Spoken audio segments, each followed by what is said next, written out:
Bienvenue à tous dans cette nouvelle vidéo YouTube. Aujourd'hui, dans cette vidéo, on va parler de certains verbes qui sont toujours suivis d'une préposition en anglais. Donc, vous aurez à chaque fois le verbe et la préposition qui vient juste après. Donc, dans cette vidéo, je vais vous expliquer donc quels sont ces verbes, quelles sont les prépositions qui suivent ces verbes et comment créer une phrase correcte avec ces verbes. Donc, si toi aussi, tu te demandes, mais c'est quoi ces verbes qui sont toujours suivis d'une préposition? Si toi aussi, tu te demandes, mais j'ai jamais entendu ça, je ne connais pas du tout cette règle, c'est que cette vidéo YouTube est faite pour toi. Donc, assis-toi confortablement, prends bien un cahier et un stylo et c'est parti!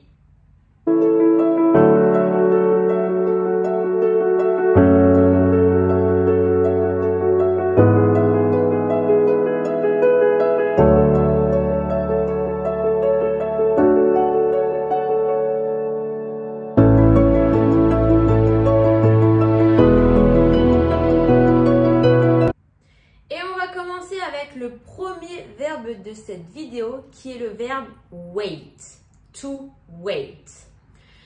Là, celui-là est un peu difficile pour vous parce que nous en français, on va dire attendre quelqu'un. On ne va pas utiliser de préposition. Et pour tous les verbes, finalement, c'est la même chose.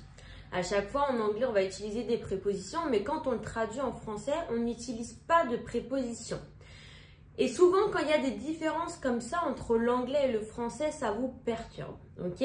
Donc là, on va essayer d'oublier un petit peu le français et réfléchir directement avec la règle en anglais. Donc la règle en anglais, qu'est-ce qu'elle dit? Elle dit que quand tu as le verbe wait et que tu as un mot qui vient après, donc attendre quelqu'un ou attendre quelque chose, tu dois toujours mettre la préposition for. In English, you always wait for something or for someone. Always. Par exemple, si je te dis, je suis en train d'attendre le bus. I'm waiting for the bus. Je t'attends. I'm waiting for you. Voilà, qu'importe ce que tu dis en français, on s'en fiche. La règle en anglais dit que dès que tu as le verbe wait, tu dois toujours mettre la préposition for après. Bien évidemment, si tu dis juste « attends », « wait ». Si le verbe termine la phrase ou juste tu dis le verbe « attends », comme voilà de l'impératif, « attends », « wait ». Ou « attends, j'arrive », « wait, I'm coming ». Ok, la préposition « for », on l'utilise quand tu dis que tu attends quelqu'un ou que tu attends quelque chose.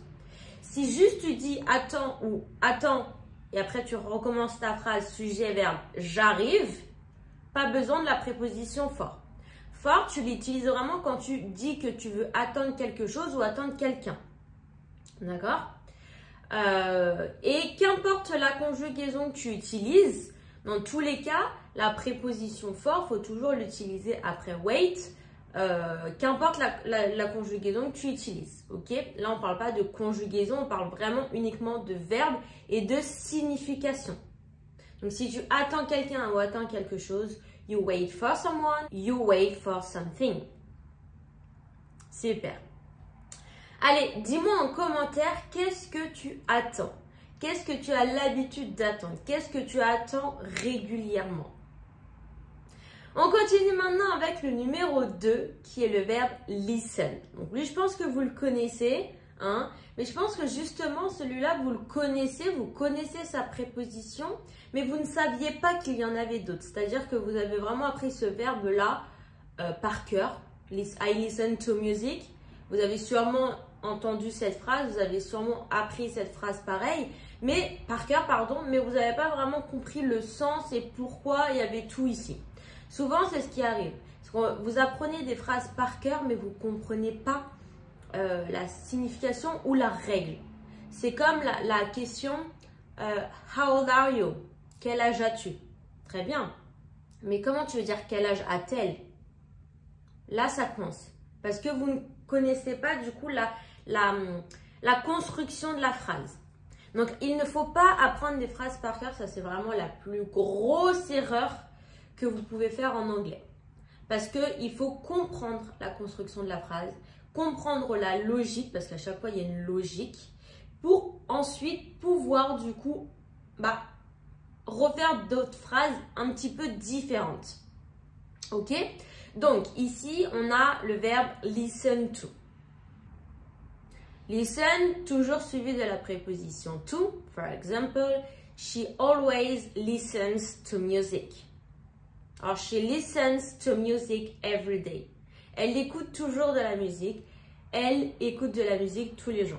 Ok, donc listen est toujours suivi de la préposition to. Et c'est la même chose que finalement pour le verbe wait et pour tous les autres verbes que je vais vous dire aujourd'hui. Si jamais tu dis juste écoute, listen. Écoute-moi, listen to me. D'accord? Si vous n'avez rien qui vient après ou vous recommencez une phrase après, par exemple, écoute, je vais arriver. Listen, I am coming. Mais si vous dites écoute quelque chose ou écoute quelqu'un, listen to music, listen to someone. Ok? Listen to me, for example. Ok? Donc, voilà, c'est toujours finalement la même règle. Si vous attendez quelque chose, attendez quelqu'un. Écoutez quelque chose, écoutez quelqu'un, vous mettez la préposition. Si vous dites juste le verbe, wait, listen. Ou si vous recommencez une phrase sujet plus verbe après, on ne met pas de préposition. Et ça, c'est la même chose pour tous les verbes que je vais vous présenter aujourd'hui. Ok? Parfait. On continue avec le prochain qui est le verbe to look. Là, avec le verbe look, à ton avis, quelle préposition on va utiliser? Est-ce que tu as déjà entendu celui-là? Si tu as dit la préposition at, tu as raison. Avec le verbe look, on va utiliser la préposition at. To look at. For example, look at this picture. Regarde cette photo. Look at this picture. I'm looking at the TV. Je regarde la télé. Ok, donc là, c'est vraiment la même chose. On ne va pas me répéter, mais c'est vraiment la même chose. Tu regardes quelque chose, tu regardes quelqu'un, look at. Regarde, ou si juste tu regardes et après tu reprends ta phrase, look. Allez, on continue avec le prochain qui est ask. Ask, à ton avis, avec quelle préposition on va mettre après le verbe ask? Si tu as dit for, tu as raison. To ask for something, to ask for someone. For example, he asked for a glass of water. Il a demandé un verre d'eau. Là, j'ai bien utilisé for après mon verbe ask. Donc, ask for. Ensuite, on a to depend. À ton avis, quelle préposition va suivre? Après le verbe depend, on va utiliser la préposition on. To depend on. For example, it depends on the weather. Ça dépend du temps. Donc, depend on. Ensuite, on a le verbe to belong. Alors déjà, to belong, est-ce que tu sais ce que ça veut dire en français? Celui-là, il n'est pas trop utilisé, donc souvent, vous ne le connaissez pas. To belong, est-ce que tu sais ce que ça veut dire? To belong, c'est le verbe appartenir. Ok, donc maintenant, on a la traduction du verbe, c'est parfait. Mais quelle préposition allons-nous utiliser après le verbe belong? En même temps, on fait un petit rappel des prépositions. Donc, on a at, on a to, on a for, on a on. Pour le verbe belong, on va utiliser la préposition to. To belong to. For example, this car belongs to my sister. Cette voiture appartient à ma sœur. This car belongs to my sister. Cette voiture appartient à ma sœur. Belong to, appartenir à. Finalement, ici aussi, en français, on utilise à. Appartenir à. Cette voiture appartient à ma sœur. En anglais, on va utiliser la préposition to. Belong to. Ensuite, le prochain, c'est le verbe to think, penser. Donc celui-là, à votre avis. Alors celui-là, en plus, j'entends souvent une erreur parce que nous, en français, on dit penser à quelque chose. Et souvent, vous avez cette mauvaise habitude de comparer la préposition à en français à la préposition at. Et ça, c'est faux. Il faut se rappeler pareil des règles. Il ne faut pas comparer deux choses. Il ne faut pas se dire A est égal at. Parce que là, si vous dites je pense à quelque chose, vous allez dire I think at something. Et cette phrase est incorrecte. Ok? Donc arrêtez de, si jamais vous vous dites ça, arrêtez de vous dire que A est égal à at. Parce que c'est incorrect. Ok? Dites-vous quand est-ce que j'utilise at en anglais. Je l'utilise quand je parle d'une heure. At 7 a.m. à 7 heures. Et je l'utilise quand je parle d'où je suis. I am at my desk. Je suis à mon bureau. I am at the park. Je suis au parc. Ok? Donc, rappelez-vous, at, on l'utilise quand on parle d'une heure et quand on parle d'où on est.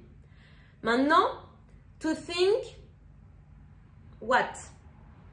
Parce que nous, en français, c'est je pense à. En anglais, du coup, ce n'est pas to think at, mais to think about. About, en français, on le traduit par à propos de ou de. D'accord? Donc, quand tu penses à propos de quelque chose. Voilà, essaye de te dire ça pour essayer de le retenir. Donc, you think about something. For example, I'm thinking about my future. Je pense à mon futur. Donc là, je pense à, I'm thinking about. Ok, donc think, toujours suivi de la préposition about. You always think about something in English. Allez, on continue avec le prochain.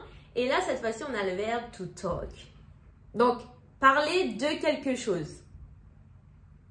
À votre avis, celle-là, vous pouvez la deviner. Si tu m'as dit about, tu as raison. C'est comme think finalement. Tu penses à propos de quelque chose, tu parles à propos de quelque chose, forcément. Ou tu parles de quelque chose, donc you talk about something. For example, we talked about our plans. On a parlé de nos projets. Ou on a parlé de nos plans. So remember, you always think about something or talk about something. Always. Parfait.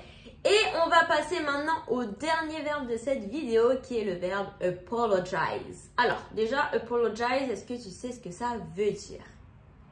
To apologize. Si tu as dit s'excuser, tu as raison. To apologize, s'excuser. Parfait. Maintenant, quelle préposition on va utiliser avec ce verbe? Do you apologize to something? Do you apologize for something? Do you apologize about something? Do you apologize on something? Voilà, essaie de te poser les questions pour voir lequel sonne le mieux. T'as trouvé? Si tu as dit apologize for, tu as raison. So in English, you apologize for something. So for example, he apologized for being late. Donc là, on a for. For plus un verbe. Donc ça, c'est ce qu'on appelle le gérondif. Donc dès que tu as for et que tu as un verbe qui suit, tu dois le mettre au gérondif. Donc mettre ing à la fin du second verbe. Donc, he apologized for being late. Il s'est excusé d'être en retard. Et voilà, donc c'était le dernier verbe de cette vidéo. Et voilà, donc j'espère que tu as bien eu le temps de tout noter. N'hésite pas comme d'habitude à m'écrire des petites phrases en commentaire pour t'entraîner s'il y avait des verbes que tu ne connaissais pas ou alors des verbes que tu ne savais pas qui étaient toujours suivis d'une préposition. C'est vraiment important de, quand tu apprends quelque chose, de t'entraîner après pour voir si tu as compris. Parce que des fois, on peut avoir compris la logique sur le coup, mais avoir du mal à l'utiliser. Et nous, vraiment, ce qu'on veut, c'est savoir l'utiliser. C'est bien de comprendre, mais il faut savoir l'utiliser.